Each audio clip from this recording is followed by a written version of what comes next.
Assalamualaikum warahmatullahi wabarakatuh. Alhamdulillahirabbil alamin. Pada kesempatan kali ini kita bisa bersilaturahmi kembali di channel GD Official. Tetap semangat, tetap istiqomah, bebaskan keluarga kita dari doktrin sesat dan juga kurafat dari para Ba'al Yaman beserta para pembelanya dan juga para pengikutnya. Saudara-saudaraku, salam persaudaraan dari saya untuk saudaraku semuanya dari Sabang sampai Merauke. Semoga apapun yang kita inginkan dan kita cita-citakan dikabulkan oleh Allah Subhanahu wa taala. Amin ya Allah ya Rabbal alamin. Saudara-saudaraku semuanya, mendekati pemilihan kepala daerah yang ada di Indonesia, wabil khusus di Jawa Barat, saudara. Ada salah satu budayawan. Beliau mencalonkan diri sebagai calon gubernur di Jawa Barat. Tapi ternyata banyak sekali orang-orang yang tidak suka mengatasnamakan agama, saudara. Salah satunya adalah orang ini, saudara ya. Ada cuplikan video yang mengatakan, katanya apa? Orang ini menyindir kepada salah satu calon gubernur di Provinsi Jawa Barat. Kita tonton bersama-sama, ini dia cuplikan videonya. Semakin menunjukkan bahwa yang bersangkutan itu memang sangat tidak paham tentang Islam. Kita bisa merasakan selama dia memimpin di Purwakarta itu bagaimana resahnya ulama dan umat Islam. Saya terus terang saja nggak tahu persis apa beragama atau tidak.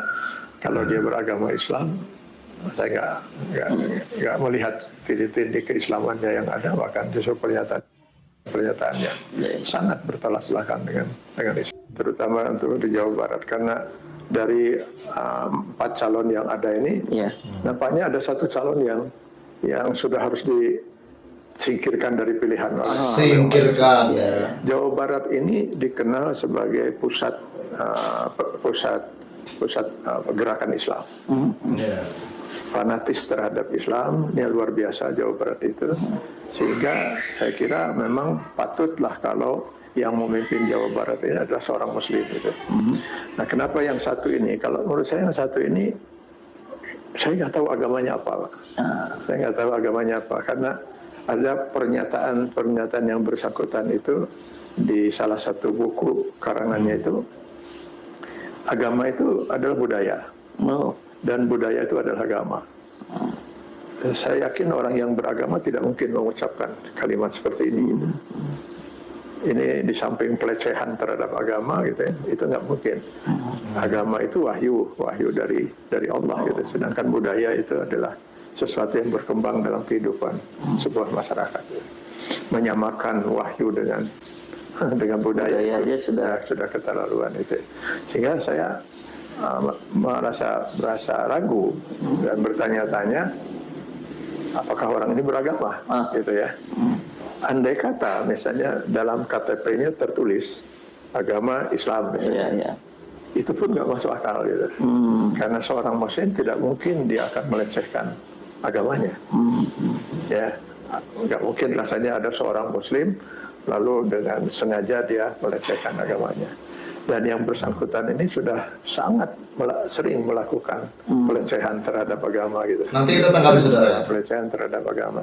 Sehingga kalau saya nggak hilap, 30 November 2015 yang lalu, para ulama di Purwakarta itu pernah mengadukan yang bersangkutan ke Polda Jawa Barat dengan tuduhan pelecehan, penistaan terhadap agama, KUHP 156A itu. Ada pelecehan-pelecehannya, pertama tadi termasuk pernyataan dari agama itu. Berarti ini orang ini kalau tidak suka dengan Kang Deddy Mulyadi, saudara ya. Yang kita luar biasa. Ini orang-orangnya Rizik Sihab ini. Firman Allah itu. Lalu disamakan dengan budaya. Terus ada lagi pernyataannya seperti dia mengatakan bahwa selama ini kalau kita lihat umat Islam itu hubungannya dengan Allah itu selalu secara formal gitu, secara formal seperti sholat formal, puasa formal. Padahal katanya hubungan secara Allah itu tidak harus formal gitu. Hubungannya lebih bersifat percumbuan. Ini saya Istilahnya dia istilahnya percumbuan itu ya. Jadi saya teringat dengan dulu apa ini ada kaitannya atau tidak dengan sebuah aliran sesat dulu. Jawa Barat ini kaya betul dengan aliran sesat, Pak. Iya. Ada sekitar 250-an aliran sesat. Itu ada satu aliran sesat itu yang mengaku juga Islam, tetapi tidak pernah sholat. Karena itu tadi prinsipnya, nah itu formal. Yang penting katanya hubungan kita dengan Allah itu. Nggak perlu diatur-atur dengan sholat, puasa dan sebagainya. Yang penting kita menjalin hubungan dengan Allah. Nah, diantaranya mereka tinggal diam saja sambil eling. Oke. Nah, apakah ini termasuk ya, yang bersangkutan ini termasuk aliran sesat ini atau tidak? Saya belum bisa memutuskan. Tetapi pernyataan bahwa tidak perlu formal dalam beragama ini, ya apalagi diistilahkan dengan Tuhan itu hubungannya percumbuan. Ini makin luar biasa aja. Iya. Lalu ada pernyataannya lagi bahwa jika sampah itu bersatu dengan dirinya, Sampah. jika sampah itu bersatu dengan dirinya, maka sampah itu akan harum. Kenapa? Karena bersama sampah itu ada Allah. Wah, ini luar biasa. Iya. Bayangkan sampah itu sesuatu yang sangat kotor, yang sangat kita dijauhi oleh orang. Tapi menurut dia, disitulah ada Allah itu, di sampah-sampah itu. Hingga sampah itu menjadi harum. Gitu. Ini satu pemisalan yang sangat tidak layak lah untuk diucapkan kalau oleh seorang yang Muslim gitu ya. Nah, itu tadi saudara ya. Untuk yang pertama saudara, yang ingin saya tanggapi terkait kejadian pada saat di Purwakarta. Kang Deddy Mulyadi itu kan beliau pada saat memimpin Purwakarta itu kan menjadikan Purwakarta itu sebagai kota budaya. Karena kita semua tahu saudara ya, budaya-budaya yang ada di Nusantara ini sangat banyak. Apalagi budaya-budaya yang ada di Jawa Barat. Termasuk saudara, di saat kita mengucapkan Sampurasun, itu merupakan budaya atau adat istiadat dari Provinsi Jawa Barat. Adat istiadat dari Sunda, itu merupakan budaya Sunda. Memakai ikat, itu juga budaya Sunda. Memakai pangsi, itu juga budaya Sunda, saudara. Bahkan, saudara, budaya Sunda tidak lepas dari yang namanya wayang golek, saudara. Itu merupakan budaya Sunda. Dan kita semua juga sudah tahu, saudara. Itu tidak bisa dipungkiri. Cuman, karena zaman sekarang, banyak sekali orang yang mengatasnamakan agama. Ya, saya katakan, banyak orang mengatasnamakan agama, tapi fanatik dengan budaya yang ada di negara kesatuan Republik Indonesia. Saya katakan mereka itu orang-orangnya Rizik Syihab, orang-orangnya Bahar Smith, orang-orangnya FPI, saudara. Termasuk salah satu yang tadi berbicara, itu sangat fanatik sekali dengan yang namanya budaya, saudara. Saya katakan, kalau dia mengomentari Kang Deddy Mulyadi pada saat memimpin Purwakarta, berarti pola pikirnya tidak jauh seperti pola pikirnya Rizik Syihab, saudara. Tidak berbeda jauh dengan pola pikirnya Bahar Smith, saudara. Pasti mengatakan apa? Kalau Kang Deddy Mulyadi itu katanya orang yang musyrik. Ujung-ujungnya ke sana. Dia berbicara dibalut dengan keagamaan, tapi ingin menghapuskan budaya yang ada di Nusantara, saudara. Seperti itu.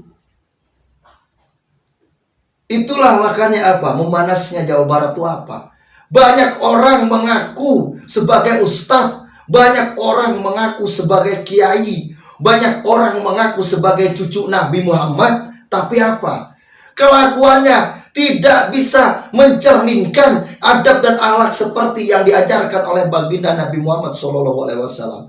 mereka mengatasnamakan agama, mereka mengatasnamakan kalimat takbir, akan tetapi apa? Ingin menghapuskan segala sesuatu yang ada di Nusantara. Salah satunya apa? Menghapuskan budaya-budaya yang ada di Jawa Barat, saudara. Kita semua tahu, warga Jawa Barat, Kang Deddy Mulyadi, ya, kalau kalian pengen tahu, Kang Deddy Mulyadi itu adalah seorang budayawan, saudara. Kalau budaya di Jawa Barat ingin dijaga, saudara, supaya tidak dimasuki oleh budaya-budaya asing, apalagi budaya imigran-imigran Yaman, ya kalian pilih pemimpin yang pribumi, saudara. Seperti itu. Ya. Kalian pilih pemimpin yang pribumi. Jangan memilih pemimpin yang mengatasnamakan agama, tapi ujung-ujungnya apa? Mencoba untuk menghapuskan budaya yang ada di negara kesatuan Republik Indonesia, saudara. Sosokan ngomong agama, tapi apa? Budaya dihapuskan. Kita tinggal di Indonesia, bukan tinggal di Arab Saudi. Kita tinggal di Indonesia, bukan tinggal di Yaman. Kita tinggal di Indonesia, bukan tinggal di Hadramaut, saudara. Kalau kita tinggal di Indonesia, ya kita ikuti budaya yang ada di Nusantara. Ikuti adat istiadat yang ada di Nusantara. Ikuti bahasa yang ada di Nusantara. Paham? Kita kembali lagi kepada Pilkada Jawa Barat, saudara. Kalau kata saya, untuk semuanya, saudara, pilihlah pemimpin yang mempribumi, saudara. Dalam artian bisa menjaga masyarakatnya, bisa melindungi masyarakatnya dari doktrin-doktrin budaya luar, saudara. Karena apa? Budaya Indonesia, wabil khusus budaya yang ada di Jawa Barat, lebih beradab dan lebih berakhlak daripada budaya-budaya dari imigran, saudara. Jadi seperti itu, saudara, ya. Itu mungkin penjelasan dari saya. Semoga bermanfaat untuk kita semua. Akhir kalam saya akhiri. Wabillahi taufiq wal hidayah. Wassalamualaikum warahmatullahi wabarakatuh.